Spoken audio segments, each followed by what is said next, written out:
Hi, I'm Colin Lamb. I hope you're doing very well wherever it is that you may happen to be. As you can see, I'm doing fantastic. I got my new life started down here in Australia, and I've got one of the finest Australian beers of all time, Cooper's Original Pale Ale.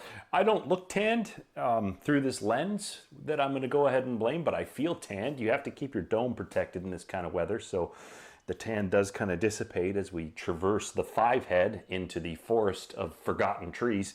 But in any event, I'm feeling good, and I'm extra excited today because I'm going to be looking at the brand new Idols video, which I saw came out about 2 weeks ago. So I checked out the dancer that came out, I want to say it was about 2 months or so. And these tracks are going to be featured on their brand new album, TANGK, coming out on February the 16th. So I dove into this stuff because I saw a snippet of the music video and I just liked the intensity of it. You can check out my reaction to that first video on the channel here if you feel like it. But I really liked it. I had heard the earlier stuff. They made a huge buzz about a year and a half ago, maybe 2 years ago. They did the festival circuits.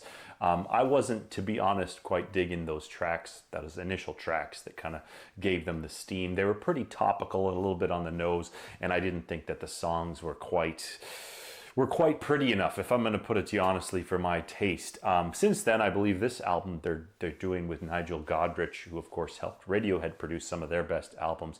And I think to my ear in that first track, The Dancer, things sounded a little more tangible to maybe somebody like me who's not fired up on the streets of London running around dusting people in some kind of leather jacket, like some Peaky Blinders motherfucker. And let me tell you something, the singer from this band is very intense, and I could use his energy when trying to deal with my toddler these days. He is approaching 2 years old, and I don't know if there's hope for me. I've been toying around with a couple ideas.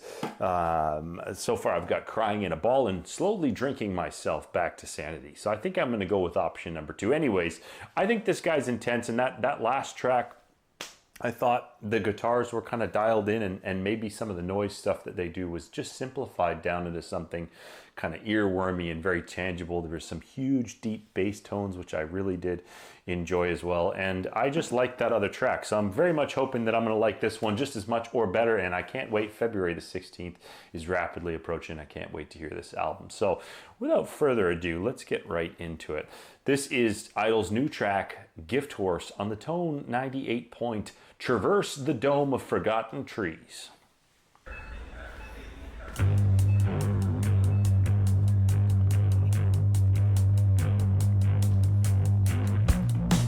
We've already got that menacing bass going. Seen you exploding from chrome hooves. Where we're going, we don't need glue. Can he run in a tutu? He looks a little long in the gold tooth. Yeah. Watch, my, see, go, far. Watch, my, see. We've got a kid in the freezer for some reason, a Jehovah's Witness. Vegetable oil in bulk.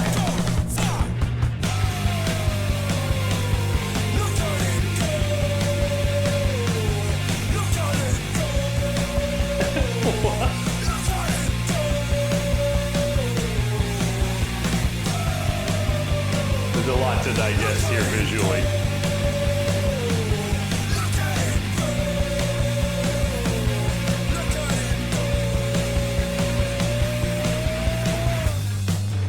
There's probably some symbolism that's just flying right over my head, but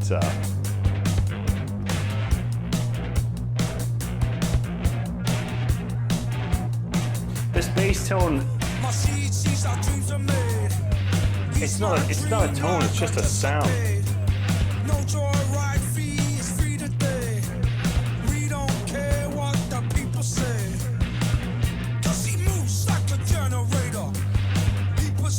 That's an impressive specimen. Somebody call up the Undertaker, handing out passes to meet your maker. CC, my, CC, go, far, CC, my, CC, go, far, CC, my, CC, go, far, CC, my, CC, go, far. Look at it go. Look at it.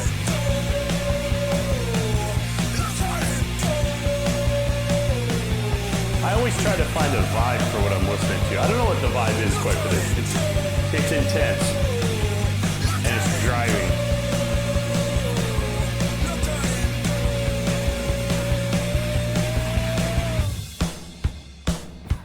What the hell is going on here?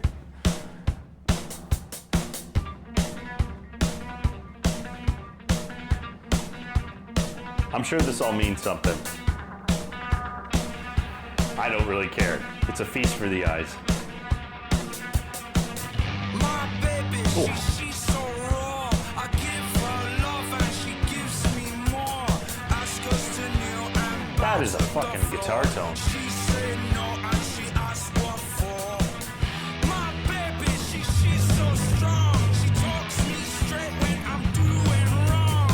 Ask us to sing your empire songs. She laughs, tells you where I'm from. My baby, she's so great. I wake up grateful every day. My baby is beautiful.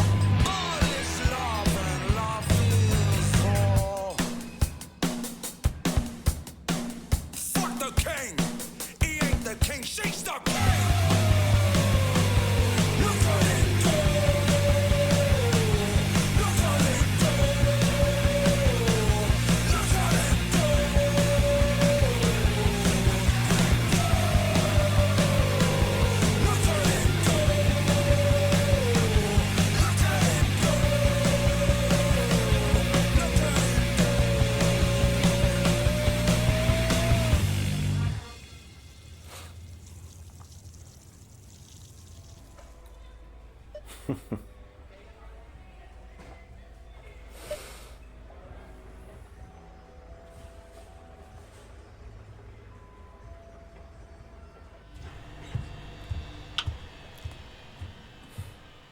All right, children, now let's discuss what we've just seen and heard. Well, I don't really know what I saw, per se. I saw a lot of things. There was a lot of imagery there. Maybe somebody out there knows more about the art direction than I do.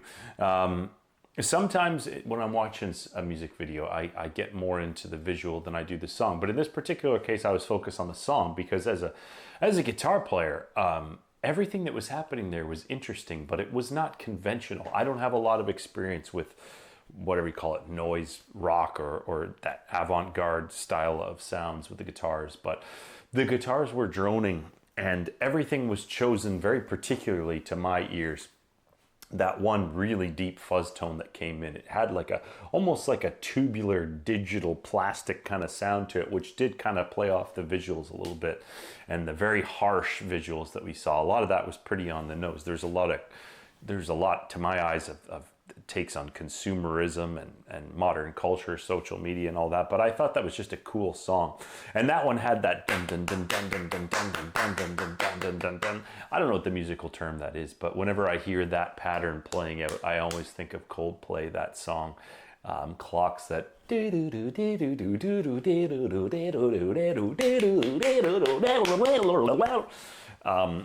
and it gets stuck in your head, and now you hear it in Kmart and whatever. And by the way, what the fuck has happened to Coldplay? I'm not a big Coldplay fan, but I do like some of their older works. The other day I heard what could only be Chris Martin in a super mall, and I don't mean to get sidetracked here, but it sounded like the soundtrack to Losing All Hope. It was horrible. Anyways, enough about Coldplay. That could be a whole other video unto itself. But this track, for me, didn't have the immediate appeal of the other track. I can still hear the chorus, look at him go. I can still hear that going in my head. It's driven in there. Like I say, whenever I hear a piece of music, I'm always looking for a vibe. Like, this is the music that makes me think of this, or it's something that I can go to later when you're driving down the road in a particular circumstance. You're like, oh, fuck, I want to hear that song right now. This track immediately didn't have that. I have pulled out the Dancer in the last couple of months. I had a couple of nights out with my friends before I moved down here to Australia, and I put on the Dancer before going out. Did it help me do anything? I don't know, but it made me feel like what I was doing was cooler than what I was gonna do. So this piece of music for me, not on par with the other one. The music video, I think, bears another watch because there was a lot going on in there. But That being said, I don't need to get everything. I don't need to understand everything. Sometimes I hear something, it goes in one ear and out the other ear, and that's just fine. Maybe it's not made for me.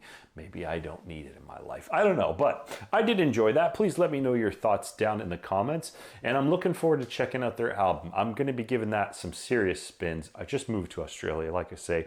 I have no friends, nowhere to go, no job, no place to be. I've got a kid. That takes up a lot of my time, but the rest of it, I like to spend listening to tunes. Anyways, cheers to you. Cheers to me. You take very good care of yourself. I'll see you at some point in the not too distant future.